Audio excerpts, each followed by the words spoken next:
the blame, to me, is the symptom of a much bigger underlying wider problem. Like my generation's version of that was Jordan Peterson, who I thought was a very constructive force and still is. I had the privilege of touring with him in America this year, and it was incredible.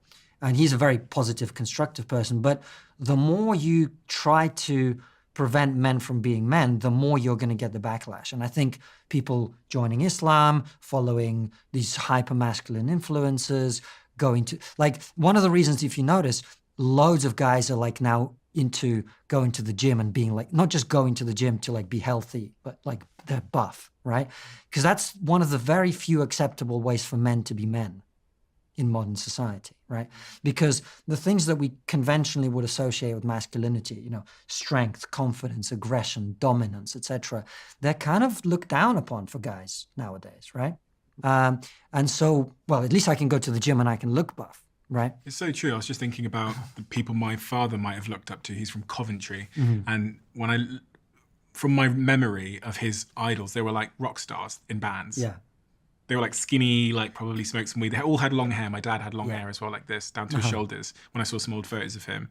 And I imagine his version of like the Andrew Tate was, I don't know, the lead singer of like the Beatles or whatever. Yeah. Or his favorite rock band. But you're right, all of our people we look up to in society, they probably do Brazilian jiu-jitsu. Right. They go to the gym. Yeah. There's they fight in some way. Yeah. Boxing, UFC, whatever. And it's much, you know, because I think that's one of the reasons that the UFC is crushing it as hard as it is. I mean, Dana White is a brilliant business guy and it's a great product and it's fascinating. But I think one of the reasons there's such an obsession with combat sports nowadays is that it's like, well, at least I can see like men being men type of thing. Do you know what I mean? Because nowhere else am I going to get that. I think it's undoubtedly to me a kind of like misplaced masculinity. Or maybe it's not misplaced. It's just like the one place you can actually see it. You know, and you're allowed to celebrate masculinity in that way, the hyper masculinity. It's a very interesting moment that we're in.